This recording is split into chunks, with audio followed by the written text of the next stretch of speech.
Anda melihat mereka bersinar. Di balik filter mewah, di balik caption manis, mereka adalah pasangan sempurna di media sosial.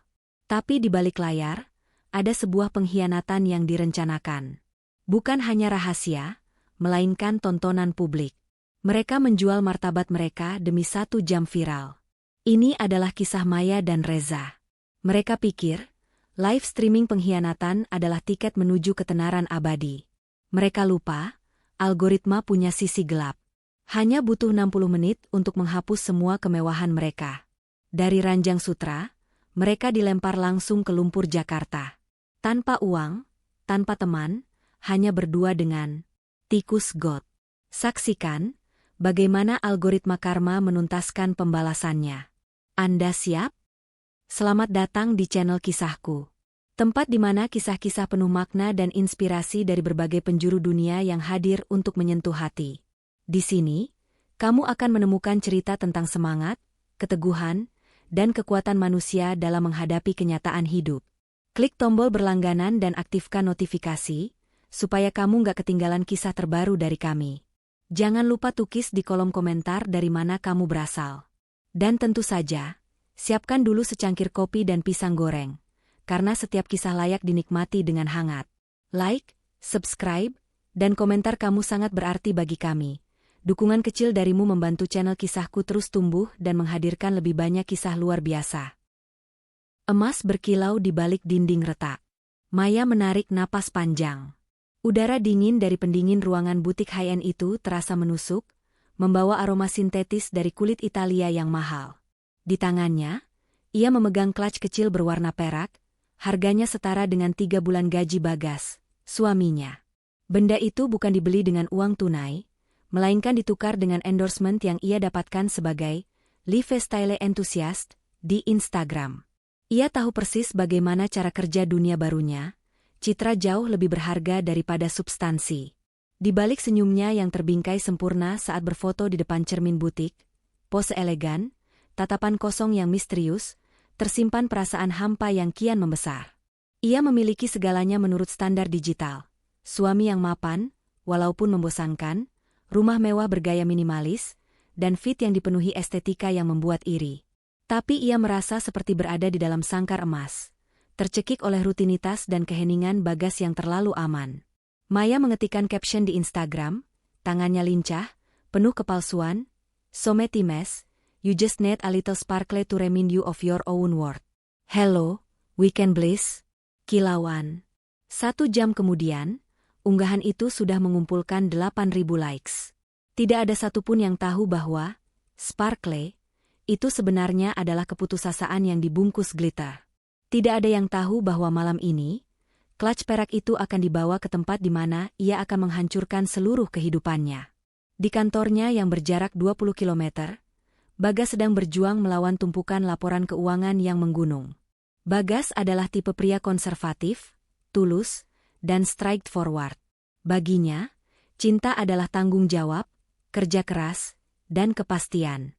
Ia mengagumi Maya, istrinya, meskipun ia tidak pernah sepenuhnya memahami dunia influencer yang digeluti Maya. Ia hanya tahu bahwa itu membuat istrinya bahagia, atau setidaknya, terlihat bahagia. Bagas mengambil ponselnya, jarinya yang kaku menekan aplikasi Instagram. Ia melihat unggahan Maya. Ia tidak mengerti apa itu clutch perak, tetapi senyum Maya membuatnya tersenyum juga. Ia mengetik balasan, "Cantik, sayang. Jangan lupa makan malam ya. I love you." Jawaban Bagas, selalu sesederhana dan setulus dirinya, terasa hambar di mata Maya ketika ia membacanya di backstage pikirannya. Cuma begitu? Bahkan tidak ada emoji hati yang menyala-nyala, batin Maya sinis. Kontras dengan balasan yang baru saja ia terima dari Reza. Reza. Nama itu memicu gelombang panas yang melumpuhkan akal sehat Maya. Reza adalah antitesis dari Bagas. Ia adalah seorang influencer sejati, seorang content creator yang hidup dari vibes, sensasi, dan gairah yang eksplosif. Ia menjanjikan Maya bukan hanya kemewahan, tetapi ketenaran, sesuatu yang Bagas tidak akan pernah bisa berikan. Maya membuka kotak pesan rahasianya dengan Reza. Pesan dari Reza berbunyi, "Reza, Queen, our stage is set. Penthouse A, jam 9. Siap untuk anniversary kita yang paling gila? Jangan lupa, kamera kita harus nyala. This isn't just a date, this is content. Maya membalas, rasa gembira bercampur rasa takut yang mendebarkan memompa di dadanya. Maya, siap, King. Aku akan pastikan Bagas tidak curiga. Sampai jumpa di puncak. Perasaan gembira itu begitu intens, begitu adiktif. Di mata Reza, ia bukan hanya istri seseorang. Ia adalah muse, kostar, dan simbol keberanian yang menentang kemapanan. Bagas hanya memberinya kepastian, Reza memberinya sensasi. Dan sensasi, di tahun 2025, adalah mata uang tertinggi. Untuk melancarkan aksinya, Maya sudah merencanakan kebohongannya dengan matang. Ia mengatakan kepada Bagas bahwa ia harus menghadiri workshop mendadak di luar kota selama 2 hari untuk mengembangkan brand pribadinya. Ini kesempatan emas, Bagas. Brand coach terbaik di Asia Tenggara yang ngasih workshop ini. Demi masa depan kita juga, kata Maya dengan mimik serius saat makan siang tadi, menggunakan alasan masa depan sebagai tameng. Bagas, yang selalu percaya pada dedikasi dan kerja keras, langsung mengangguk. Baiklah, sayang. Hati-hati di jalan. Aku akan masak sendiri malam ini. Jangan lupa video call sebelum tidur. Video call. Kata-kata itu menusuk Maya. Ia tahu ia tidak akan bisa melakukannya malam ini. Tiba-tiba, ponsel Maya bergetar, notifikasi WhatsApp dari Bimo, sahabat karib Bagas sejak kuliah. Bimo, Mei, lu lagi di luar kota kan? Gue kok lihat story lu kayaknya di sekitaran Tamrin ya? Mau gue temenin belanja? Maya langsung menegang. Story yang ia unggah di butik tadi memang geotarget secara otomatis. Ia selalu lupa detail-detail kecil seperti ini.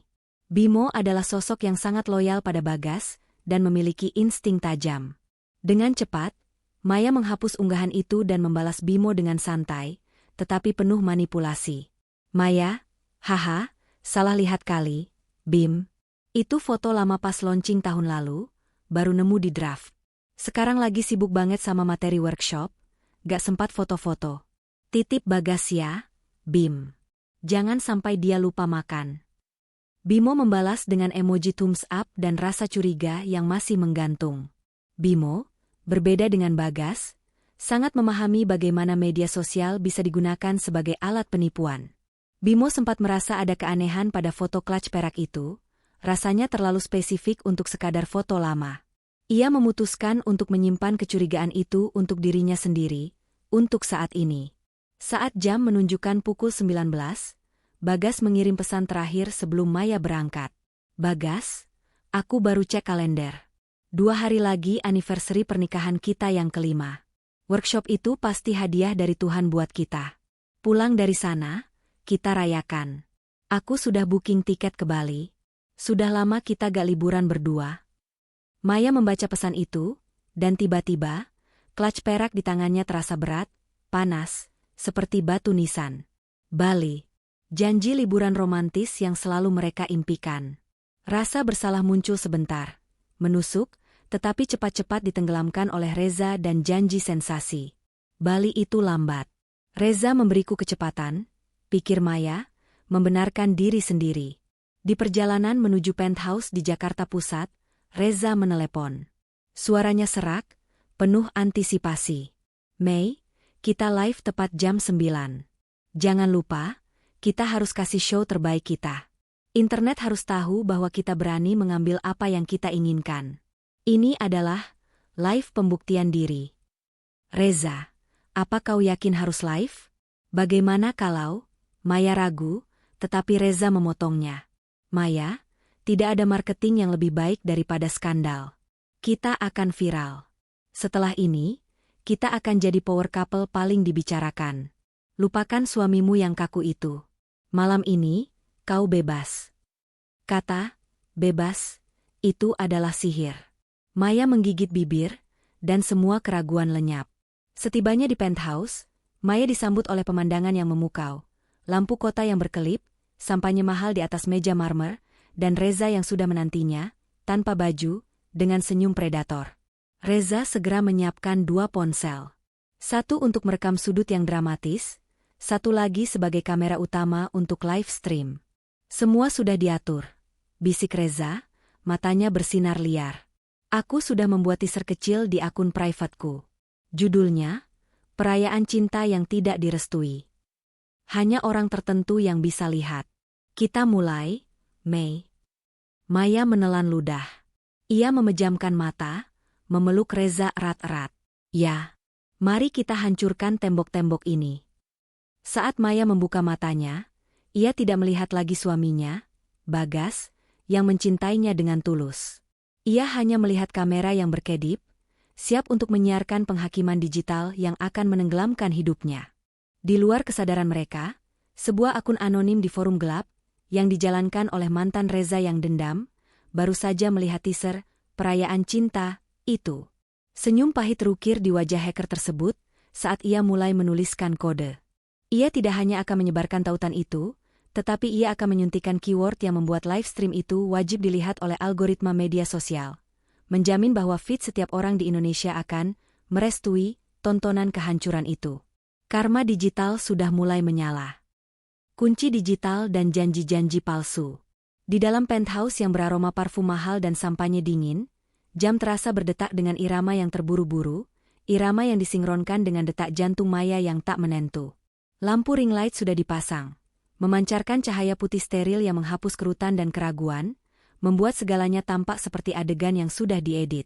Kita punya waktu 15 menit sebelum kick-off, ucap Reza, suaranya tenang, tetapi matanya berkilat-kilat seperti orang yang kecanduan sensasi. Ia sedang memeriksa setting kamera. Ingat, Mei, ini harus menggetarkan. Ini bukan sekadar perselingkuhan. Ini adalah manifestasi dari kebebasan generasi kita. Bagi Reza, setiap aspek kehidupan adalah konten. Hubungan mereka, yang awalnya didasari oleh ketertarikan fisik dan kekosongan emosional, dengan cepat bermetamorfosis menjadi sebuah proyek digital. Reza lah yang pertama kali menyarankan ide gila untuk melakukan live stream pengkhianatan mereka. Kilas balik, ketika hampa bertemu gairah. Hubungan Maya dan Bagas mulai retak setahun yang lalu, bukan karena pertengkaran, melainkan karena keheningan. Bagas terlalu sibuk dengan pekerjaannya, menganggap cinta mereka sudah matang, stabil, dan tidak perlu lagi diberi pupuk sensasional. Bagas memberikan materi, tetapi lupa memberikan api. Maya, yang hidup dari validasi digital, merasa perlahan-lahan menjadi bayangan di rumahnya sendiri. Maya bertemu Reza di sebuah acara peluncuran produk kosmetik. Reza, dengan rambutnya yang dicat pirang kehijauan dan kepercayaan dirinya yang meluap-luap, adalah magnet yang tak terhindarkan. Kau terlalu cantik untuk jadi furnitur di rumah mewah, kata Reza malam itu, memprovokasi Maya. Dunia butuh melihat gairahmu, Mei. Bukan hanya fotokopi mahalmu. Kata-kata Reza menancap. Reza memberinya perhatian yang spesifik. Memuji detail-detail kecil yang diabaikan Bagas, garis rahangnya yang tajam, cara ia tertawa, ambisinya untuk menjadi lebih. Reza berhasil meyakinkan Maya bahwa ketidaksetiaan mereka adalah sebuah keharusan. Ia menjerat Maya dengan janji palsu revolusi digital. Kita adalah game changer. Kita tunjukkan bahwa kebahagiaan itu bukan tentang janji pernikahan, tapi tentang chemistry yang nyata. Kita akan dapat jutaan followers, Mei. Perusahaan-perusahaan akan berlutut di kaki kita. Maya, yang otaknya sudah dicuci oleh obsesi pada popularitas, membiarkan dirinya ditarik ke dalam spiral. Ia mulai membenarkan tindakannya. Bagas terlalu kuno. Bagas tidak mengerti ambisiku. Aku pantas mendapatkan ini. Proses pembenaran diri ini adalah kunci emosional yang mematikan di dalam bab ini. Sumpah di atas kamera. Reza menunjuk ke arah kamera. Malam ini, kita bukan hanya live, kita akan berbicara. Kita akan mengakui bahwa kita telah menyia-nyiakan waktu dengan orang-orang yang salah. Kita akan jadikan Bagas sebagai contoh dari hubungan yang membosankan. Maya merasa mual, tetapi ia mengangguk. Dia sudah jauh tenggelam, tidak ada jalan kembali. Tapi, bagaimana kalau ada masalah? Bagaimana kalau perusahaan brand yang aku pegang tahu? Tanya Maya. Suaranya sedikit bergetar. Reza tertawa remeh. Mereka akan suka, Mei. Awalnya mereka akan pura-pura marah, Tapi viralitas kita akan membuat mereka kembali merengek. Kita akan minta bayaran 3 kali lipat. Tenang saja, King ini sudah mengatur semuanya. Reza menunjukkan skenario yang sudah ia siapkan. Setelah live stream 60 menit yang akan memicu kegilaan di internet, mereka akan segera merilis pernyataan resmi yang dramatis. Menyebutnya sebagai sebuah kisah cinta terlarang yang akhirnya menemukan jalan dan segera pindah ke luar negeri, menghindari backlash awal. Kita akan hidup di Maldives, Mei. Hanya kita dan uang dari views. Bisik Reza, bibirnya menyentuh telinga Maya. Maya menutup matanya, membayangkan pasir putih dan lautan biru, mengubur dalam-dalam citra Bagas yang sedang sendirian di rumah, menatap foto pernikahan mereka. Kecerobohan fatal Maya. Di tengah persiapan yang intens itu, sebuah detail kecil, tetapi fatal, muncul. Maya teringat bahwa ia harus memastikan semua jejak digitalnya dengan Reza sudah terhapus. Ia meraih tasnya, mencari flash drive kecil tempat ia menyimpan salinan chat dan foto rahasia mereka. Aku harus cek laptop yang Bagas gunakan tadi pagi. Aku pernah pakai untuk buka email rahasia, kata Maya buru-buru. Sudah telat, Mei. Hanya ada waktu 10 menit lagi. Reza gusar. Maya, yang panik, mencoba meyakinkan dirinya bahwa ia sudah menghapus histori browsernya di laptop Bagas sebelum berangkat. Tetapi, ia salah. Dalam kepanikan tadi pagi, Maya hanya menutup tab browser di laptop Bagas. Ia menggunakan incognito window untuk membuka akun email rahasia tempat Reza mengirimkan detail koordinasi penthouse dan setting kamera. Incognito window tidak menyimpan histori, tetapi ia lupa logout dari akun email itu. Sementara itu, Bagas, yang berada di rumah sendirian, merasakan keheningan yang luar biasa. Ia memutuskan untuk menyiapkan makan malam. Sambil menunggu air mendidih, ia teringat bahwa ia perlu memesan tiket pesawat ke Bali. Bagas membuka laptopnya. Sesuatu yang aneh muncul di layar. Itu adalah email masuk di akun yang asing baginya. Akun itu bertuliskan nama samaran, tetapi ia mengenali foto profilnya, foto Maya dengan filter yang berlebihan. Dengan rasa penasaran yang dingin, Bagas mengklik email tersebut. Judulnya, Final Check, Penthouse A, 9 PM, Ready for Go Live. Jantung Bagas jatuh ke dasar perutnya. Tubuhnya terasa beku. Ia tidak tahu apa itu Go Live. Tetapi kata penthouse dan waktu 9 PM sudah cukup untuk membuat otaknya berputar liar. Bagas adalah pria yang logis. Ia mulai memproses data. Maya bilang workshop di luar kota, tetapi email ini menunjukkan lokasi di Jakarta. Tangan Bagas gemetar saat ia mulai mengetik. Ia berniat mencari alamat penthouse itu, tetapi tiba-tiba ponselnya berdering kencang. Itu panggilan dari klien penting di Tokyo yang memerlukan konfirmasi dokumen mendesak saat itu juga. Rasa tanggung jawab yang sudah mendarah daging mengalahkan rasa curiga yang baru lahir. Bagas menghela napas panjang, menutup laptop itu setengah terbuka, dan bergegas mengangkat panggilan telepon, menunda kehancuran yang hanya tinggal beberapa menit di ujung jarinya. Umpan di jaring digital. Kembali ke penthouse, Reza sudah berada di depan kamera utama.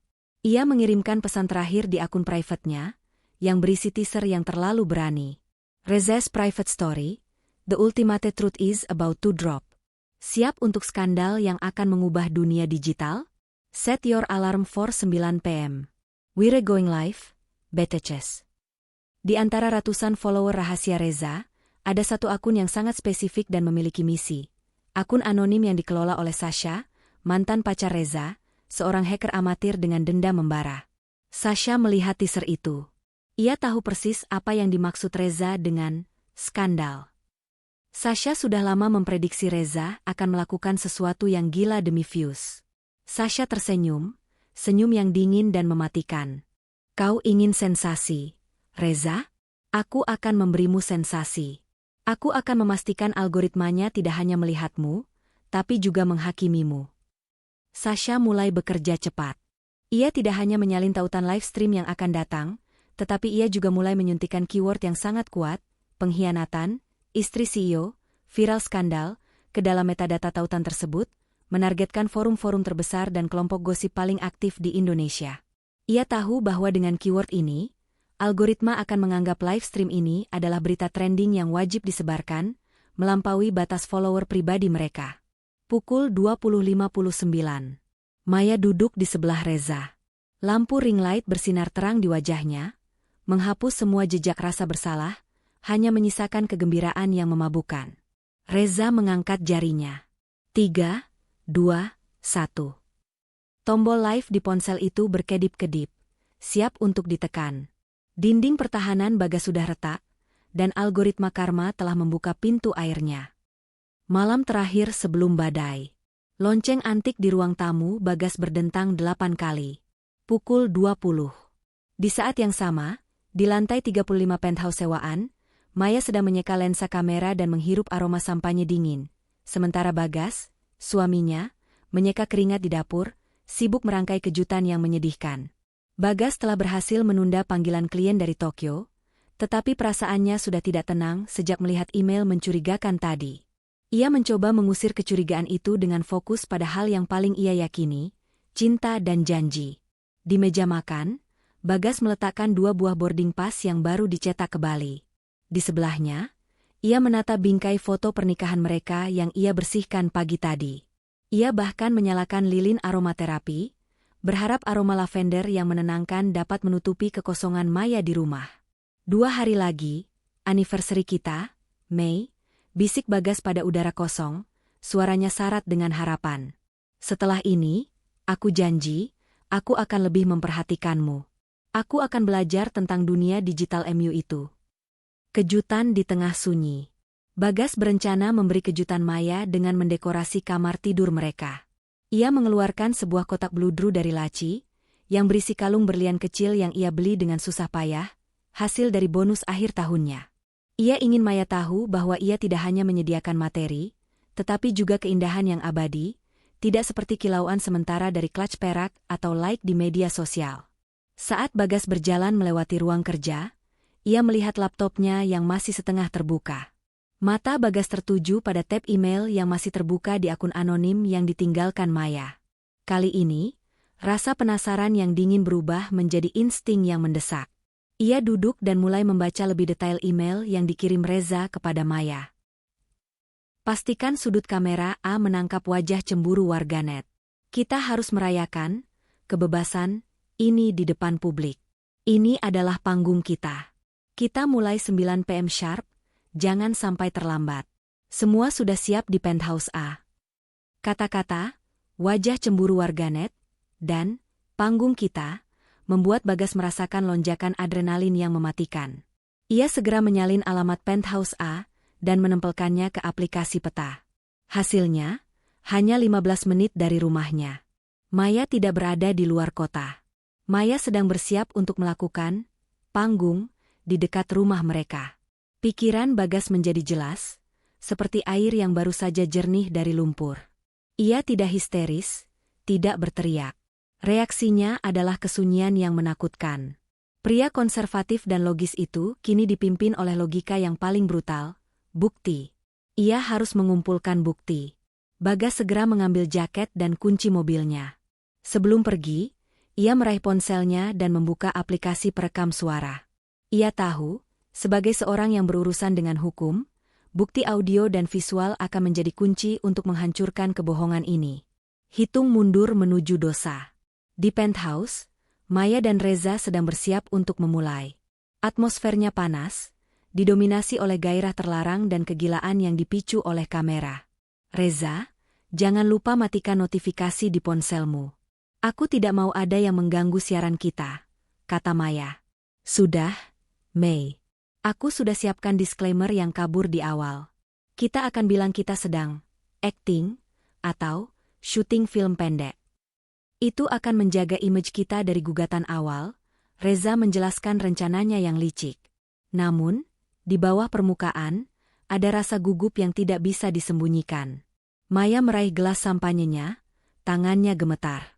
Reza, kenapa jumlah penonton private story kita melonjak drastis? Biasanya tidak sebanyak ini, tanya Maya, menunjuk pada angka kecil di layar ponsel Reza. Oh, itu pasti hanya bot atau followers baru. Ini bagus, sayang. Semakin banyak yang tahu kita, semakin besar ledakannya nanti. Reza menenangkan Maya, tetapi ia sendiri merasakan keanehan. Ia tidak tahu bahwa hacker Sasha sudah bekerja di balik layar, mengaktifkan algoritma karma. Tepat pukul 20.45, Reza menerima sebuah pesan di ponselnya, notifikasi yang seharusnya sudah ia matikan, tetapi entah kenapa lolos. Pesan itu berasal dari mantan manajernya. "Manajer, Reza, apa yang kau lakukan? Perusahaan kosmetik yang kau endorse baru saja menanyakan tentang teaser anehmu. Aku peringatkan kau, jangan lakukan siaran gila itu. Hentikan sekarang juga, kau akan hancur."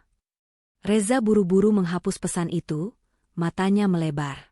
Ia tahu, ini bukan lagi main-main. Rencananya untuk menghindari backlash perlahan-lahan runtuh. "Ada apa, sayang?" tanya Maya. "Tidak ada. Hanya sampah. Mereka cemburu pada kita." Reza berbohong, memaksakan senyum yang tidak sampai ke matanya. Ia menyalakan lilin di meja, menciptakan suasana yang intim dan sensual, siap untuk pembukaan siaran. Pemicu di gerbang gedung. Di bawah, Bagas tiba di depan gedung pencakar langit mewah yang menaungi penthouse A. Ia memarkir mobilnya di sudut tersembunyi. Dari luar, gedung itu tampak tenang. Tetapi Bagas bisa merasakan gelombang energi negatif yang memancar. Ia tidak langsung masuk. Bagas mengambil napas dalam-dalam, menguatkan diri. Ia menelpon Bimo, sahabatnya. "Bim, gue butuh bantuan lo. Jangan tanya, gue akan jelasin nanti. Lo harus segera ke sini, ke gedung, nama gedung fiktif, di Tamrin. Cepat, Bim." Suara Bagas terdengar datar, tetapi tegas, membuat Bimo tidak bisa menolak. Bagas memutuskan untuk menunggu Bimo. Saat menunggu, ia membuka ponselnya. Karena ia adalah seorang pengusaha yang sering berurusan dengan dunia digital marketing, ponselnya secara otomatis menampilkan iklan dan tren yang sedang populer. Tiba-tiba, sebuah pop-up iklan yang sangat aneh muncul di ponsel Bagas. "Trending now, live confession." Tonton kisah istri yang menemukan gairah sejati dan meninggalkan kehidupan lamanya, eksklusif. Hanya di platform live streaming fiktif. Gambar thumbnailnya buram, tetapi Bagas mengenali latar belakangnya. Itu adalah sudut ruangan yang sama persis dengan yang ia lihat di foto profil email anonim tadi. Dan, di thumbnail itu, Bagas bisa melihat siluet dua orang yang saling berdekatan. Tangan Bagas gemetar. Ia mengeklik tautan itu. Laman live stream telah terbuka, tetapi hitungan mundurnya baru saja mencapai 30 detik. Ia melihat nama akun yang menyelenggarakan siaran langsung itu, Reza Official. Bagas memejamkan mata. Rasa sakit itu bukan lagi kecurigaan. Itu adalah kenyataan yang menghancurkan. Ia menyalakan perekam suara di ponselnya, memasukkannya ke saku jaket, dan berlari ke pintu masuk gedung. "Sialan!" teriak Bagas. Pertama kalinya ia bersuara dengan kemarahan sejak kecurigaan muncul. Ia harus naik ke atas. Ia harus menghadapi Maya. Bukan untuk berkelahi, tetapi untuk mendapatkan bukti yang tak terbantahkan untuk membebaskan dirinya dari neraka pernikahan ini. Di dalam lift yang bergerak cepat menuju lantai 35, Bagas melihat ponselnya lagi. Hitungan mundur mencapai 5 detik. Di penthouse, Reza menekan tombol live dengan senyum kemenangan yang kejam. Cahaya dari ring light bersinar paling terang. "Selamat datang, dunia," bisik Reza. Pukul 21. Siaran langsung pengkhianatan itu dimulai, dan di saat yang sama, Bagas keluar dari lift, siap untuk menghadapi badai. Algoritma mendengar, dunia menyaksikan. Pintu penthouse itu didesain untuk kemewahan dan privasi, tebal dan kedap suara. Bagas berdiri di depannya, tangannya terkepal di sisi tubuh. Ia tidak langsung mengetuk. Rasa sakit yang tajam dan dingin, bukan kemarahan, melainkan keterkejutan yang menghancurkan, membuatnya lumpuh sesaat. Ia harus mendengarkan terlebih dahulu. Perekam suara di sakunya sudah menyala. Di dalam, lampu ring light bersinar paling terang. Fokus pada Maya dan Reza yang duduk di sofa mewah. Tepat pukul 21, siaran langsung itu dimulai. Penonton awalnya hanya ratusan, rata-rata followers setia Reza. Detik-detik pengkhianatan. "Selamat malam, guys. Selamat datang di live eksklusif kami," sapa Reza dengan suara yang bersemangat, penuh percaya diri palsu. "Malam ini, Kami akan merayakan sesuatu yang sangat personal, sangat nyata. Kami akan jujur. Maya tersenyum, senyum yang dilatih dan diulang ribuan kali di depan cermin. Ia mengambil napas panjang. Ya, kami akan menunjukkan bahwa cinta itu tidak bisa diatur. Tidak bisa dipenjara oleh komitmen yang sudah mati. Komentar-komentar awal masih bernada dukungan dari fans Reza. Good vibes. Go go Reza. Siapa wanita cantik ini? Akhirnya Reza punya pacar baru. Namun, di balik layar, Sasha sang hacker sudah menyelesaikan tugasnya. Ia telah menyuntikkan keyword yang kuat dan memverifikasi tautan livestream itu ke dalam thread forum-forum dark social media dan grup gosip WhatsApp dengan jutaan anggota. Dampak algoritma. Dalam waktu kurang dari 10 menit, livestream itu mengalami lonjakan penonton yang tidak masuk akal. Angka penonton melompat dari 500 menjadi 5.000, lalu tiba-tiba melesat menjadi 40.000. Algoritma, yang dipaksa untuk mengenali livestream ini sebagai breaking news dengan engagement tinggi, secara otomatis mendorongnya ke halaman For You, FYP, dan notifikasi pengguna yang tak terhitung jumlahnya. Penonton tak diundang. Di dalam penthouse, Reza dan Maya terkejut melihat angka penonton. Mei, kita trending. Lihat angkanya. Reza berteriak girang, buta terhadap bahaya yang mengintai. Di luar pintu, Bagas mendengarkan percakapan itu, rasa dingin menjalar di punggungnya. Ia segera membuka tautan live stream di ponselnya. Pemandangan di layar itu adalah tamparan yang jauh lebih menyakitkan daripada pukulan fisik. Bagas melihat Maya, istrinya, tersenyum mesra kepada pria lain, menceritakan kisah yang seharusnya menjadi kisah tragis mereka. Aku hidup dalam kebohongan selama bertahun-tahun, ujar Maya di layar, air mata yang dramatis mulai menggenang. Aku berusaha menjadi istri yang sempurna, tetapi jiwa seni dan gairahku tercekik oleh rutinitas. Sekarang, aku memilih kebebasan. Bagas bersandar di dinding, lututnya lemas. Ia tidak menangis. Ia hanya merasakan kehampaan yang luar biasa. Ia adalah Bagas, tulang punggung keluarga, pria yang menghabiskan hidupnya untuk kepastian Maya, dan sekarang, ia disebut sebagai rutinitas dan komitmen yang mati. Titik balik, karma instan. Saat Maya menyelesaikan monolognya, Bagas melihat ponselnya bergetar kencang. Itu adalah Bimo, sahabatnya. Bimo, teks, Bagas. Mati. Sumpah. Lo lihat live stream Maya? Cepat, ini viral banget. Gue lihat notifnya. Itu cewek lo, gas. Gue mau naik ke atas sekarang. Bagas tahu, ini bukan hanya masalah pribadinya lagi. Ini adalah trauma publik. Di dalam, Maya dan Reza sedang menikmati puncak perhatian itu. Penonton kini mencapai 70.000. Komentar-komentar mulai berubah menjadi racun, terutama dari para penonton yang mengenali Maya sebagai istri CEO, nama perusahaan Bagas, atau sinyonya yang fitnya sempurna. Dasar ular. Suaminya kerja keras, dia malah selingkuh live. Aku tahu dia. Dia sering posting di area, alamat rumah Bagas. Ini pengkhianatan paling menjijikkan. Reza, yang sudah buta oleh fame, membuat kesalahan fatal. Ia membaca salah satu komentar dari penonton yang mengenali Bagas. Oh, lihat ini, Queen, kata Reza sambil tertawa sinis. Mereka bilang suamimu adalah CEO yang membosankan. Ya, betul sekali. Kalian para suami yang sibuk kerja, ingatlah, saat kau sibuk menghasilkan uang, kami sibuk mencuri istrimu. Kata-kata itu diucapkan dengan lantang dan disiarkan secara live ke puluhan ribu pasang mata, adalah api yang menyulut kemarahan nasional. Di luar pintu, Bagas mendengar kalimat itu. Tangannya tidak lagi gemetar. Ia merasakan amarah yang dingin dan murni, seperti baja. Ia tidak perlu lagi mendengarkan. Bukti sudah cukup. Kehancuran dimulai. Dalam waktu 15 menit setelah kalimat fatal Reza, kehancuran ganda dimulai. Kehancuran finansial instan, perusahaan kosmetik yang menjadi sponsor utama Reza dan Maya bergerak cepat. Mereka merilis pernyataan resmi di semua platform media sosial.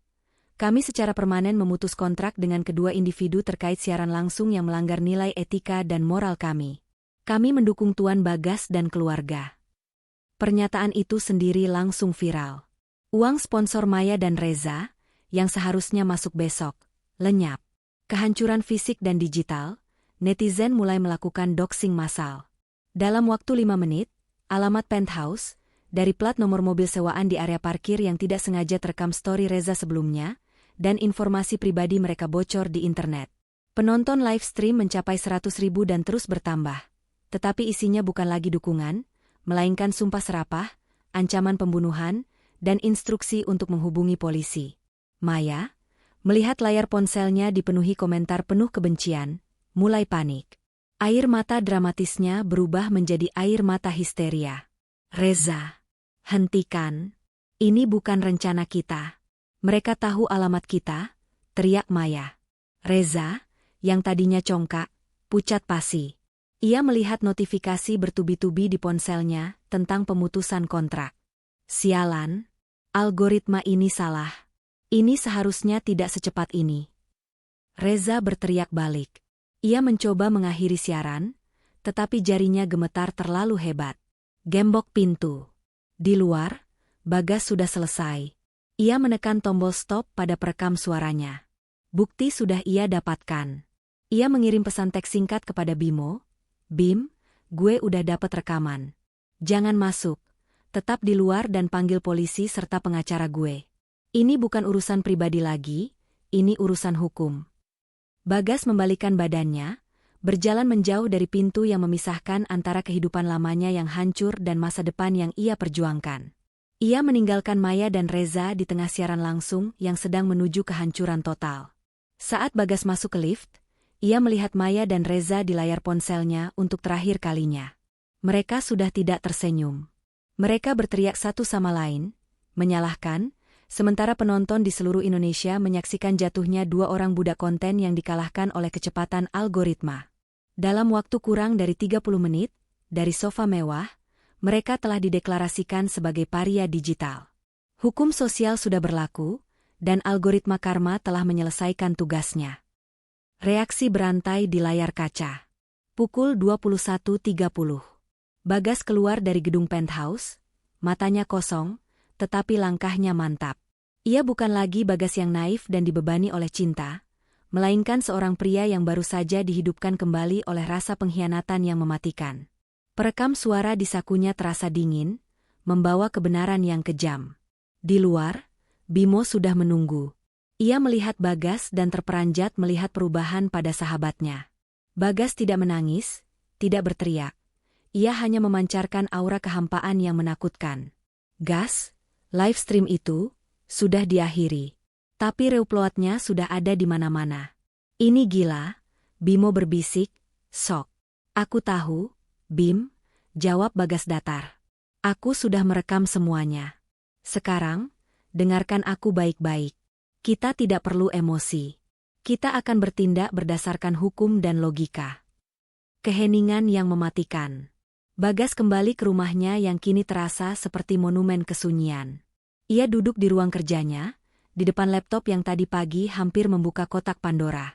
Kejutan Bali, lilin, dan clutch perak Maya yang tergeletak di lantai kini tampak seperti lelucon yang buruk. Bagas menghabiskan waktu selama 1 jam berikutnya dengan cara yang hanya bisa dilakukan oleh seorang pengusaha yang dingin, merencanakan kehancuran secara metodis. Gugatan hukum instan. Ia menelepon pengacara terbaiknya, seorang ahli hukum yang sangat loyal, dan menceritakan seluruh kejadian tanpa emosi, hanya menyajikan fakta dan rekaman audio. Instruksinya jelas, ajukan gugatan cerai hari ini juga, tuntutan perdata atas penghinaan, dan segera sita semua aset yang terikat pada nama Maya, termasuk rekening dan investasi yang pernah saya berikan. Surat terbuka yang menyayat. Bagas tahu ia tidak bisa menghindari media. Untuk mengendalikan narasi dan mendapatkan simpati, ia harus bertindak cepat. Ia menulis sebuah surat terbuka yang ringkas, tetapi memilukan, yang ia posting di akun media sosial perusahaannya dan akun pribadinya. Malam ini, saya menyaksikan kehancuran komitmen yang saya bangun dengan sepenuh hati. Saya telah diperlihatkan kebenaran yang brutal di hadapan puluhan ribu orang. Saya memohon kepada publik untuk memberikan saya dan keluarga saya ruang untuk berduka atas pengkhianatan ini. Keputusan hukum telah diambil. Saya akan terus bekerja keras dan hidup dengan martabat. Terima kasih atas simpati Anda. Algoritma hanya mempercepat apa yang sudah rusak. Surat ini menjadi masterpiece narasi. Dalam hitungan menit, Bagas beralih dari korban yang dicemooh menjadi ikon ketabahan. Kalimat terakhirnya, algoritma hanya mempercepat apa yang sudah rusak, menjadi quote viral yang membombardir lini massa. Histeria dan penolakan. Sementara Bagas mengendalikan narasi dari kejauhan, Maya dan Reza sedang berhadapan dengan konsekuensi yang mengerikan di penthouse. Setelah mengakhiri siaran langsung, mereka menyadari bahwa mereka telah menjadi musuh publik nomor 1. Reza. Ponselku tidak berhenti bergetar. Ada ratusan panggilan dari nomor asing. Teriak Maya histeris, mencoba mematikan ponselnya yang sudah kepanasan. Tenang, Mei, ini backlash sementara. Kita harus segera pergi, Reza panik. Mereka mencoba memesan taksi online, tetapi semua pengemudi membatalkan pesanan. Mereka mencoba memesan mobil sewaan lain, tetapi sistem ditolak. Mereka bahkan mencoba menelepon teman, tetapi tidak ada yang mau mengangkat. Isolasi sosial, citra Reza yang tadinya karismatik kini menjadi simbol ketidakmoralan. Teman-teman influencernya segera merilis story yang menjauhkan diri, menyatakan, kami tidak mentolerir pengkhianatan dalam bentuk apapun. Takut popularitas mereka sendiri akan terkontaminasi oleh algoritma karma yang sedang bekerja. Maya dan Reza mencoba keluar melalui pintu belakang gedung.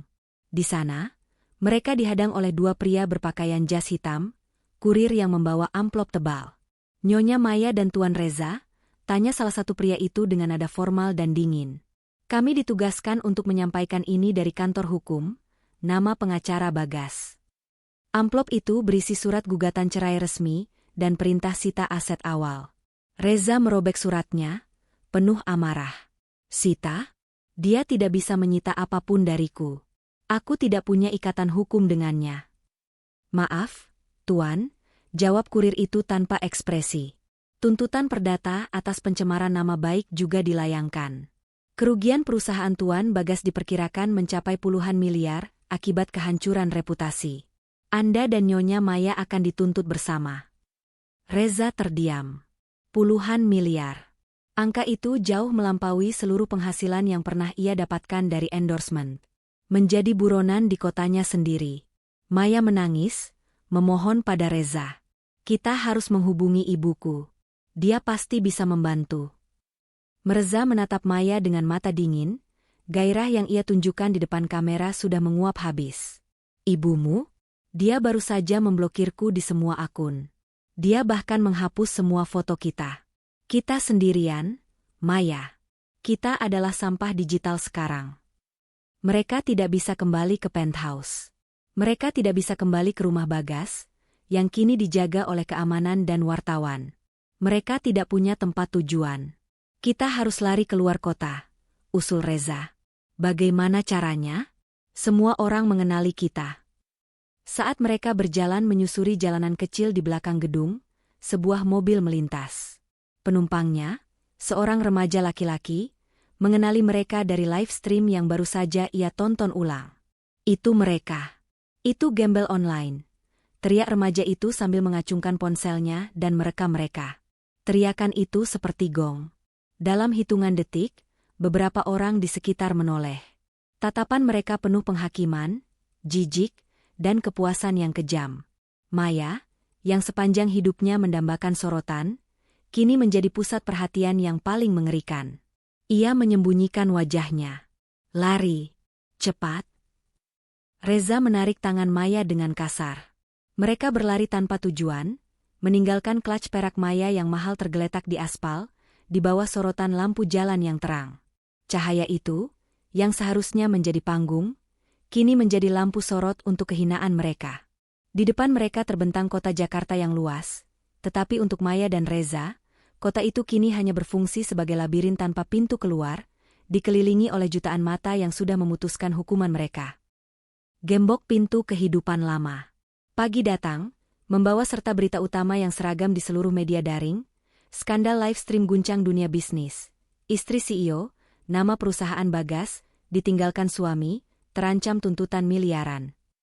Foto Maya dan Reza yang diambil dari live stream yang buram tersebar di mana-mana, disandingkan dengan foto Bagas yang terlihat tenang dan bermartabat. Pintu yang terkunci selamanya. Bagas, yang tidak tidur semalaman, berada di kantor pengacaranya. Ia tampak lelah, tetapi matanya tajam dan fokus.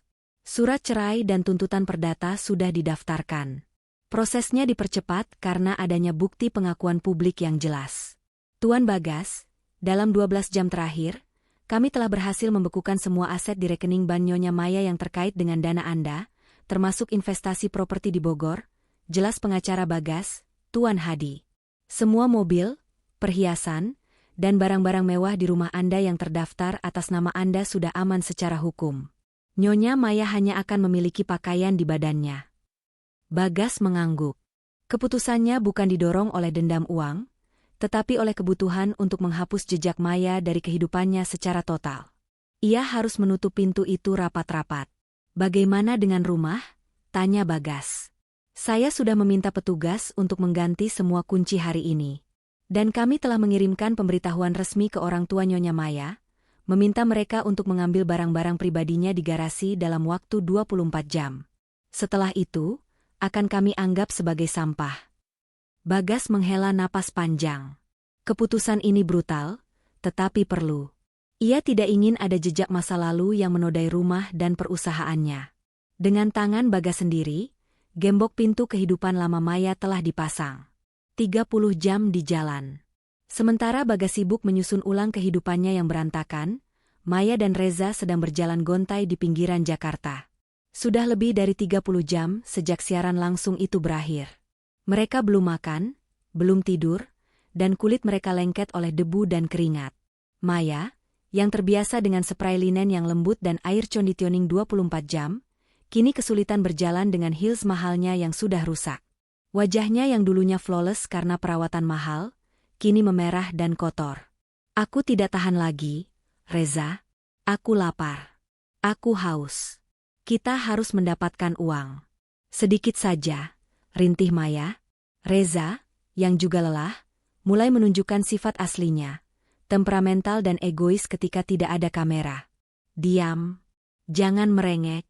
Jika kau tidak terlalu bodoh menuruti ide live itu, kita tidak akan begini. Reza membentak. Kau yang memaksaku. Kau yang bilang ini akan membuat kita kaya. Maya balas berteriak. Perdebatan mereka menarik perhatian beberapa warga lokal. Segera, mereka mengenali Maya dan Reza. Oh, itu dia si pasangan selingkuh dari TikTok semalam. Hei, gembel online. Kenapa tidak live lagi sekarang? Mau coba endorse nasi bungkus? Cacian itu datang seperti hujan batu. Maya dan Reza berlari lagi, dipaksa bergerak oleh penghakiman sosial. Mereka tidak bisa berhenti, atau mereka akan dikerumuni. Penolakan di setiap sudut. Mereka mencoba menjual sisa-sisa barang berharga yang mereka miliki, jam tangan Reza dan beberapa perhiasan Maya yang masih tersisa di tasnya. Di sebuah toko gadai kecil, pemilik toko menatap mereka dengan jijik setelah mengenali wajah mereka dari berita. Saya tidak mau berurusan dengan orang yang merusak moral. Pergi dari sini. Saya tidak mau karma kalian menempel di toko saya. Usir pemilik toko itu dengan tegas. Mereka bahkan tidak diizinkan menukar barang-barang mewah mereka dengan makanan. Martabat mereka, yang mereka tukar dengan viralitas, kini tidak bernilai apa-apa. Akhirnya, karena sangat kelaparan, Maya melihat sebuah kotak amal di depan minimarket. Tanpa berpikir panjang, ia menjulurkan tangannya. Namun, seorang ibu-ibu yang keluar dari minimarket itu segera menarik kotak amal itu menjauh. Dasar tidak tahu malu. Uang hasil perselingkuhan haram untuk amal, desis ibu itu. Maya, yang selama ini hidup dengan pujian dan sanjungan, terkejut hingga menangis sesenggukan. Kehidupan lamanya telah mengunci mereka dari segala bentuk bantuan dan belas kasihan. Malam pertama di bawah bintang kotor. Saat malam tiba, dingin dan kelembapan Jakarta mulai menusuk. Mereka bersembunyi di bawah jembatan layang, di samping tumpukan sampah basah.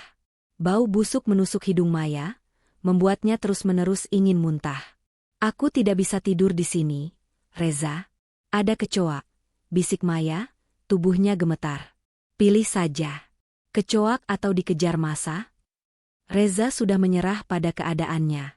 Ia mencabut ponsel lamanya, yang ia harap tidak terdeteksi oleh jaringan. Ia hanya ingin tahu statusnya. Ia berhasil masuk ke sebuah forum gosip.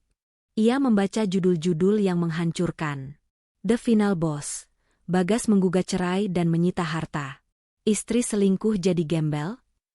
Reza dan Maya. Kisah cinta terlarang yang berakhir miskin dalam 48 jam. Di bawahnya, ada ribuan komentar yang merayakan kejatuhan mereka.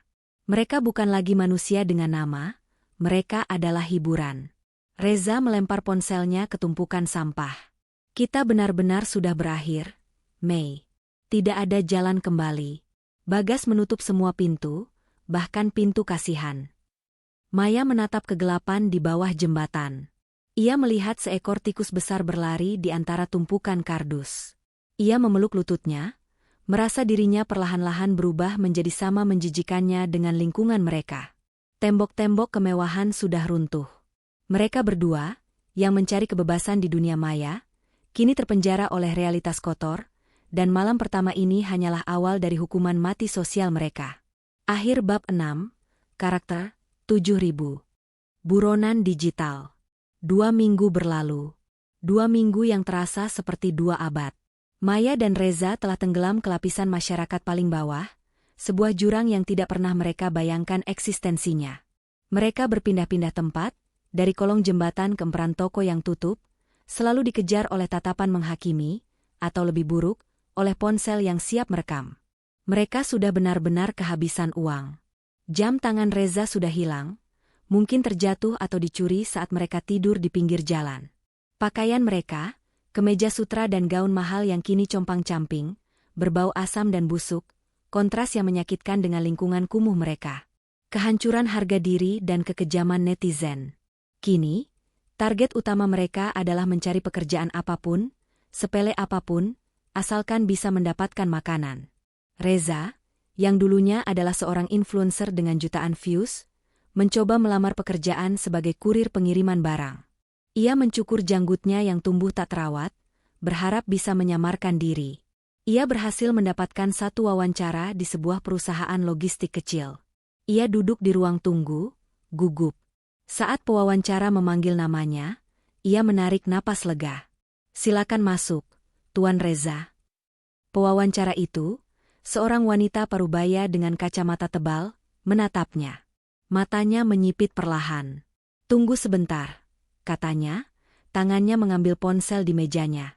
Ia membuka sebuah video reupload di YouTube. Itu adalah klip perselingkuhan live stream Reza dan Maya. "Tuan Reza, saya rasa saya kenal Anda. Anda adalah yang disebut King di video ini, bukan?" tanyanya, suaranya dingin dan menusuk. Reza merasakan darahnya mengering. Saya bisa jelaskan, Bu. Itu hanya prank konten yang salah. Saya sangat membutuhkan pekerjaan ini." Wanita itu tersenyum pahit. "Maaf, Tuan. Perusahaan kami bergerak di bidang logistik dan kepercayaan. Bagaimana kami bisa mempercayai Anda dengan barang-barang pelanggan jika Anda tidak bisa mempercayai pasangan Anda sendiri? Anda terlalu terkenal. Anda adalah risiko reputasi." Reza diusir dari kantor itu. Ia bahkan tidak bisa mendapatkan pekerjaan yang dibayar harian. Ketenaran digital yang ia dambakan kini menjadi gembok besi yang mengunci semua pintu rezeki dunia nyata. Misi Maya yang sia-sia. Sementara itu, Maya mencoba nasibnya di tempat yang lebih anonim, sebuah warung makan di pasar. Ia memohon kepada pemilik warung untuk memberinya pekerjaan mencuci piring, berjanji akan bekerja keras. Pemilik warung, seorang wanita yang ramah, awalnya bersimpati melihat kondisi Maya. "Nak, kamu terlihat terpelajar. Kenapa jadi begini?" tanya pemilik warung itu. Maya, dengan air mata di pelupuk mata, menceritakan kisah palsu tentang dirampok dan ditinggal lari oleh tunangannya. Ia hampir berhasil. Namun, di warung makan itu, televisi kecil sedang menayangkan berita gosip pagi. Sebuah tayangan ulang singkat dari live stream mereka muncul. Maya langsung membalikkan badannya, tetapi sudah terlambat. "Astaga, itu dia. Dia Maya. Istri yang selingkuh itu," teriak salah seorang pelanggan. Pemilik warung itu langsung menatap Maya dengan tatapan jijik. "Pergi. Pergi dari sini. Aku tidak mau warungku sial karena orang sepertimu. Maya lari, menahan rasa malu yang jauh lebih menyakitkan daripada rasa lapar. Ia menyadari sesuatu yang mengerikan, dunia maya tidak pernah melupakan. Setiap orang dengan ponsel adalah hakim dan penjara mereka. Mereka adalah buronan, tetapi penjara mereka adalah ingatan kolektif dari jutaan netizen. Jembatan kehancuran. Pada malam hari, Maya dan Reza bertemu kembali di bawah jembatan layang yang berbeda, lebih tersembunyi. Mereka sama-sama gagal. Reza menjadi brutal dan putus asa. Kita tidak akan pernah bisa lepas. Mei, kau lihat? Semua orang tahu kita. Mereka merekam kita di jalan, mereka menghina kita, mereka tidak akan membiarkan kita hidup. Reza mulai memukuli dinding beton di bawah jembatan, frustrasi. Kenapa kau menyalahkan aku terus? Kalau kau tidak memaksa kita live, ini tidak akan terjadi. Balas Maya, suaranya pecah. Mereka bertengkar hebat. Persis seperti yang mereka takutkan akan dilakukan Bagas dan Maya dulu, argumen yang menjijikan dan penuh kebencian. Gairah yang membuat mereka berselingkuh telah digantikan oleh rasa saling menyalahkan yang busuk. Aku salah memilihmu. Kau hanya wanita manja yang tidak bisa hidup susah, bentak Reza. Aku salah meninggalkan Bagas. Dia memang membosankan, tapi dia tulus. Kau hanya pembohong yang menjual janji palsu. Maya menangis, kata-kata itu keluar dari lubuk hatinya. Di tengah pertengkaran itu, ponsel Reza yang rusak berdering sekali. Itu notifikasi email. Reza membukanya dengan susah payah.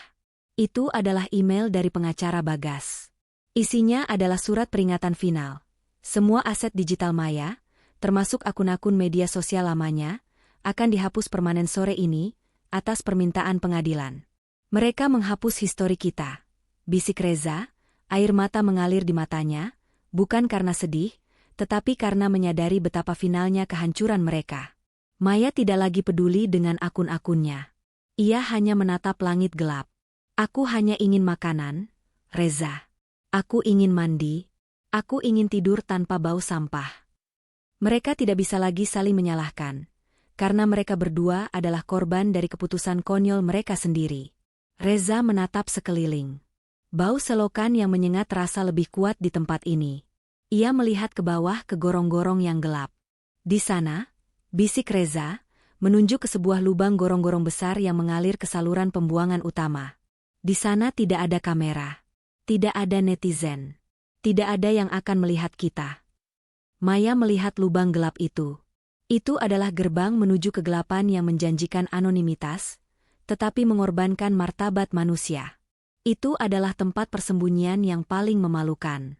Tersisa satu-satunya pilihan bagi buronan digital ini, menukar sorotan panggung dengan kegelapan gorong-gorong. Sisa-sisa kemewahan dan lumpur jalanan.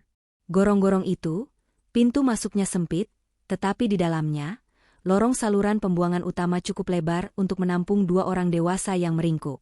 Udara di sana berat, lembab, dan berbau kombinasi kotoran, bahan kimia yang terbuang, dan kelembapan tanah. Bagi Maya dan Reza, tempat itu adalah benteng terakhir mereka dari dunia yang menghakimi. Mereka menyebutnya, dengan nada sinis yang menyakitkan, penthouse bawah tanah. Kehidupan baru di lumpur. Sudah sebulan sejak live stream itu. Waktu terasa melambat di bawah tanah. Mereka tidur di atas tumpukan kardus basah yang mereka temukan di tempat sampah. Pakaian mewah mereka sudah lama berubah menjadi kain lusuh, kotor, dan robek. Reza, yang dulunya terawat, kini memiliki luka dan kurap di kakinya. Maya, yang paling menderita, kini tampak jauh lebih tua dari usianya. Rambutnya kusam dan kusut.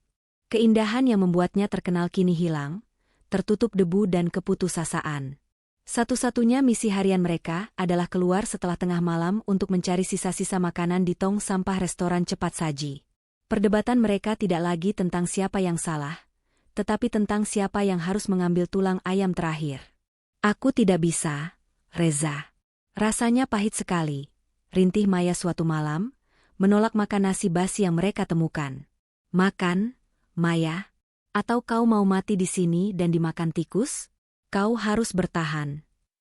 Reza membentak, tetapi nadanya lebih kelelahan daripada marah. Gairah di antara mereka telah sepenuhnya mati, digantikan oleh rasa saling bergantung yang penuh kebencian. Mereka adalah dua bangkai kapal yang terikat satu sama lain, tenggelam bersama di lautan kotor. Pengabaian di tengah hari. Suatu pagi, rasa lapar mengalahkan ketakutan mereka akan sorotan publik. Mereka menyamarkan diri seadanya dan keluar di bawah terik matahari, mencoba mencari air minum bersih. Mereka berada di area perkantoran elit, ironisnya, hanya beberapa blok dari kantor utama perusahaan Bagas. Maya berjalan dengan kepala menunduk, ketika tiba-tiba, langkahnya terhenti. Di seberang jalan, sedang melangkah keluar dari sebuah mobil sedan hitam mengkilap, adalah Bagas. Bagas tampak bersih, rapi, dan kuat dalam setelan jas mahalnya. Ia terlihat lebih kurus, tetapi ada ketenangan baru di matanya. Ketenangan seorang pria yang telah membersihkan hidupnya dari racun. Ia sedang berbicara serius dengan Bimo dan berjalan menuju lobi kantor. Jarak mereka tidak lebih dari 10 meter, dipisahkan oleh trotoar yang ramai dan arus kendaraan. "Reza, itu Bagas," bisik Maya, suaranya tercekat. Air mata panas mengalir di pipinya yang kotor. Reza melihatnya, dan rasa cemburu yang dulu membakar kini terasa hampa. Ia menarik lengan Maya, berusaha membawanya pergi. "Ayo, Mei, jangan dilihat." Tetapi Maya tidak bergerak. Ia berdiri di sana, menatap suaminya. Untuk sesaat, Bagas berhenti tepat di depan mereka, menunggu Bimo menyusulnya. Mata Bagas, saat ia melihat ke depan, melirik tepat ke arah Maya. Itu adalah pandangan yang berlangsung hanya sepersekian detik. Pandangan Bagas tidak menunjukkan pengakuan, kemarahan, atau bahkan kebencian. Itu adalah pandangan yang diberikan seseorang kepada benda tak berarti di jalan, sebuah tumpukan sampah atau tiang listrik. Bagas melihat Maya, tetapi dia tidak mengenalinya. Hukuman yang paling pedih. Pandangan Bagas itu, pengabaian total itu, adalah hukuman yang jauh lebih kejam daripada semua cacian netizen. Itu menunjukkan bahwa Maya sudah sepenuhnya terhapus dari realitas Bagas. Ia adalah masa lalu yang telah dicuci bersih dari memori. Maya merasakan sakit yang menusuk di dadanya, lebih dalam dari tusukan rasa lapar. Ia membiarkan air matanya jatuh ke aspal. Ia menyadari, Bagas tidak lagi peduli. Ia sudah menang. Bagas melanjutkan langkahnya, tanpa menoleh, tanpa keraguan. Ia masuk ke lobi kantornya yang megah, dan pintu kaca berputar menutup di belakangnya, memisahkan dunia mereka secara permanen. Dia bahkan tidak peduli, bisik Maya, suaranya hancur. "Dia benar-benar meninggalkanku." "Tentu saja dia meninggalkanmu, Mei." Reza mencengkeram bahu Maya, wajahnya penuh frustrasi. "Kita sampah. Dia orang sukses. Itu algoritma yang adil, Mei. Kita memilih sensasi, dan dia memilih martabat." Mereka kembali ke bawah tanah. Pertemuan itu mengakhiri sisa-sisa harapan Maya. Ia tahu Bagas adalah satu-satunya jaring pengaman yang ia miliki, dan Bagas telah membuangnya. Simbol degradasi. Malam itu, gorong-gorong terasa lebih dingin. Maya sedang meringkuk, menggigil, ketika ia mendengar suara berderap di dekat kepalanya. Ia membuka mata dan melihat seekor tikus gorong-gorong yang sangat besar, berlari di atas tumpukan kardus, membawa sisa-sisa makanan busuk di mulutnya. Tikus itu berhenti, menatap Maya dengan mata kecilnya yang gelap. Maya tidak berteriak. Ia tidak bergerak. Ia hanya menatap balik, rasa jijik bercampur dengan rasa takdir. Tikus itu, penghuni sejati saluran pembuangan itu, kini adalah tetangga Maya. "Selamat datang, Nyonya," gumam Reza pahit, yang juga melihat pemandangan itu. "Selamat datang di rumah barumu. Dulu kau memilih clutch perak, sekarang kau berbagi tempat tidur dengan tikus got. Ini adalah babak final dari algoritma karma." Maya memejamkan mata, membiarkan bau busuk itu merasukinya. Ia bukan lagi Maya yang fashionable dan terkenal. Ia adalah sampah, dan di lingkungan yang kotor ini, ia bahkan tidak lagi berhak atas martabat. Ia adalah gembel. Gembel yang paling terkenal di internet, tetapi paling tidak berharga di dunia nyata. Tikus got dan akhir dari eksistensi digital. Waktu di bawah gorong-gorong berjalan tanpa arti. Tidak ada matahari, tidak ada jam, Hanya pergantian antara bau busuk yang lebih pekat, siang, dan dingin yang menusuk, malam. Kelembapan dan sanitasi yang mengerikan mulai memakan tubuh mereka. Maya dan Reza sama-sama menderita batuk parah dan demam yang datang dan pergi. Mereka tidak punya obat, tidak punya harapan. Pertengkaran terakhir. 3 hari setelah insiden Bagas, ketegangan di antara Maya dan Reza mencapai puncaknya. Mereka berbagi sisa roti kering yang mereka temukan, dan pertengkaran itu dimulai dari remah-remah. Kau ambil bagian yang paling besar, Reza. Aku sudah tidak makan sejak kemarin sore. Tuduh Maya, matanya memerah karena marah dan sakit. Aku yang mencarinya. Aku yang masih punya tenaga untuk keluar. Seharusnya kau bersyukur masih bisa makan. Balas Reza, suaranya serak dan kasar. Pertengkaran itu dengan cepat berubah dari makanan menjadi akar kehancuran mereka. Semua emosi pahit, penyesalan, dan rasa saling menyalahkan yang tertahan selama sebulan tumpah ruah di kegelapan saluran air. Aku benci kau, Reza. Kau menghancurkan hidupku, teriak Maya. Kau bilang kita akan menjadi power couple. Kau bilang kita akan kaya. Kau menjualku. Kau membuatku menjadi gembel. Reza berdiri, tubuhnya gemetar karena marah. Dan kau pikir siapa yang menekan tombol live? Maya? Itu tanganmu. Kau adalah wanita ambisius yang buta. Kau muak dengan kepastian Bagas. Dan sekarang kau dapatkan sensasi yang kau mau. Bukankah kau yang menginginkan kebebasan dari komitmen yang mati? Nah, ini kebebasanmu. Bebas dari uang, bebas dari rumah, bebas dari martabat. Kata-kata itu menghantam Maya lebih keras daripada pukulan. Ia merangkak mundur, menyadari kebenaran yang tak terhindarkan. Ia sendirilah yang membuat pilihan itu. Ia sendirilah yang menyalakan kamera. Kau hanyalah pria yang menjual sampah. Reza, kau seorang penipu. Kau memanfaatkan aku dan kebodohanku. Maya menangis, bukan lagi merengek, tetapi meratapi takdirnya. Dan kau hanyalah mangsa yang sempurna, Maya. Reza berteriak balik. Setelah ledakan itu, mereka berdua jatuh ke keheningan yang mematikan. Reza duduk menyandar di dinding semen yang lembab, tubuhnya penuh penyesalan yang terlambat. Maya meringkuk di sudut, menangis hingga kehabisan air mata. Hubungan gelap mereka, yang dibangun di atas ilusi fame dan gairah, kini hancur total, menjadi reruntuhan di bawah tanah. Penghuni sejati gorong-gorong. Saat dini hari, ketika dingin mencapai puncaknya, Maya mendengar lagi suara berderap. Ia membuka mata. Ada 2 pasang mata kecil yang bersinar di kegelapan, memantulkan sedikit cahaya dari celah gorong-gorong. Seekor tikus besar, tikus got, sedang menyeret temannya yang lebih kecil, yang terluka. Mereka tampak bersahabat, bekerja sama untuk bertahan hidup.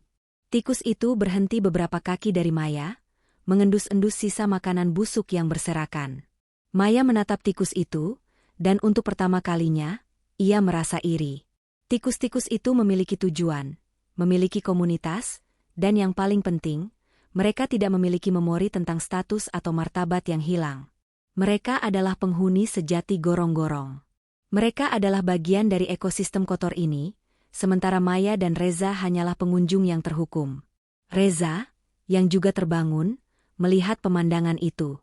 Kau lihat, Mei, itulah kita. Hanya hama yang mencari sisa-sisa, bisik Reza. Ia meraih ponsel lamanya, yang ia temukan lagi setelah dilempar. Baterainya tinggal 1%. Ia harus melakukan satu hal terakhir. Ia berhasil masuk ke browser dan mencari nama Maya. Ia tidak mencari video perselingkuhan, tetapi mencari profil lama Maya. Aku mau lihat kau yang dulu, katanya dengan suara yang nyaris tak terdengar. Layar ponsel berkedip.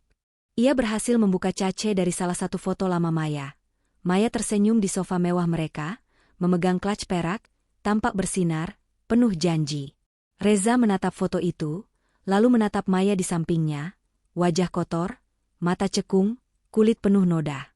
1 klik live, bisik Reza, air matanya menetes. 1 jam untuk menghapus semua ini. Kita benar-benar bodoh. Ia menekan tombol delete pada histori browsernya, tombol logout dari semua akun lama yang ia simpan. Ia menghapus semua jejak digital mereka yang bisa ia raih. Ini adalah akhir, Mei, katanya. Tidak ada lagi Reza dan Maya di internet. Hanya di sini, di bawah tanah. Sebuah penemuan tragis. Ketika cahaya samar pagi mulai merambat masuk melalui celah gorong-gorong, Maya merasakan dingin yang menusuk dari sisi Reza. Ia menyentuh lengan Reza. Tubuh Reza terasa sangat dingin, kaku. Reza? Maya mengguncangnya. Tidak ada jawaban. Batuknya yang parah, kelelahan, kelaparan, dan depresi telah mengambil nyawa Reza saat ia tertidur, setelah menghapus jejak digital terakhir mereka. Maya tidak histeris. Ia hanya menatap mayat Reza, lalu melihat sisa roti kering di sebelahnya, dan kemudian melihat tikus got yang kembali mengendus-endus di dekat mereka. Ia tidak merasa sedih karena kehilangan kekasih gelapnya. Ia merasa ngeri karena kini ia sendirian di gorong-gorong, bersama jenazah, dan berbagi ruang dengan tikus-tikus. Kematian Reza adalah penghapusan total dari eksistensinya. Ia menjadi tidak penting di dunia nyata, sama seperti ia tidak penting di mata Bagas. Maya merangkak keluar dari gorong-gorong, meninggalkan Reza di sana. Ia tidak lagi peduli pada kamera atau tatapan. Wajahnya yang kotor dan matanya yang kosong adalah refleksi dari tikus got yang telah menjadi temannya. Ia, kini sendirian, adalah gembel yang paling terkenal, yang harus menghadapi babak akhir dari algoritma karma. Epilog, keadilan yang tenang. Kehidupan baru Bagas. 1 tahun telah berlalu sejak skandal livestream itu meledak dan memudar dari trending topik digital. Di dunia maya, nama Maya dan Reza sudah menjadi meme lama. Sebuah kisah peringatan tentang keserakahan dan pengkhianatan yang cepat dilupakan, ditenggelamkan oleh skandal viral berikutnya. Algoritma telah bergerak maju. Bagas, berdiri di balkon kantornya yang baru saja direnovasi, menghirup udara Jakarta dengan tenang. Kehidupan lamanya telah sepenuhnya terhapus. Perceraiannya diselesaikan dengan cepat dan tanpa publikasi besar, berkat bukti rekaman dan pengacara andalannya. Tuntutan perdata terhadap almarhum Reza dan Maya, yang statusnya kini tidak diketahui, dimenangkan Bagas secara in absentia, menjamin tidak ada jejak masa lalu yang bisa mengklaim hartanya. Perusahaannya justru berkembang pesat. Simpati publik terhadap Bagas, yang dipersepsikan sebagai korban martabat, meningkatkan kepercayaan investor. Ia menjadi simbol ketabahan. Banyak stasiun TV dan podcast yang menawarkan wawancara eksklusif, memintanya untuk menceritakan detail kehancuran Maya dan Reza. Bagas menolak semuanya. Tidak ada yang perlu diceritakan. Bim, kata Bagas suatu sore kepada Bimo, sahabatnya. Aku sudah mendapatkan keadilanku. Keadilan itu adalah kedamaian, bukan tontonan. Bagas membuka akun Instagramnya. Ia memposting sebuah foto pemandangan laut yang tenang. Itu adalah foto dari Bali, tempat yang seharusnya ia kunjungi setahun lalu bersama Maya. Captionnya singkat, tidak menyebut nama siapapun, found the quiet after the storm. The algorithm only speeds up what was already broken. Healing begins now. Unggahan itu mendapat puluhan ribu likes. Bagas tersenyum. Ia telah memenangkan pertempuran moral dan digital. Gembel di gerbang kemewahan. Sementara Bagas menikmati kedamaian, Maya telah menghilang sepenuhnya. Setelah meninggalkan jenazah Reza, ia hanyut. Rasa lapar dan sakit yang berkepanjangan mengubahnya menjadi sosok yang nyaris tak bisa dikenali. Ia tidak lagi memiliki clutch perak, tidak ada ponsel, tidak ada cermin. Suatu malam yang dingin, Maya, yang kini hanya berupa gundukan kain kotor, ditemukan oleh petugas keamanan di gerbang sebuah kompleks perumahan mewah. Ironisnya, itu adalah kompleks yang sama tempat ia dan Bagas pernah tinggal. Ia tidak mencoba masuk. Ia hanya meringkuk di samping tong sampah, berharap sisa panas dari dapur di dalam kompleks itu bisa menghangatkan tulangnya yang kurus. Ia sangat lemah, ia tidak bisa lagi berdiri. Seorang petugas kebersihan yang mengenalnya dari masa lalu, seorang wanita yang dulu selalu ia lalui tanpa menyapa, menemukannya. Petugas kebersihan itu mengenalinya bukan dari wajahnya yang kotor, tetapi dari bekas luka kecil yang khas di pergelangan tangannya, bekas jatuh saat kecil yang pernah diceritakan Maya di depan kamera untuk sebuah story IG tentang struggle. Petugas itu memanggil polisi dan ambulans. Titik akhir.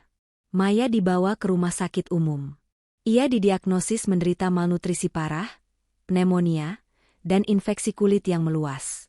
Setelah berhasil distabilkan, polisi berusaha menghubungi keluarganya, tetapi orang tua Maya telah pindah ke luar negeri, memutuskan semua kontak setelah skandal itu. Mereka benar-benar meninggalkannya.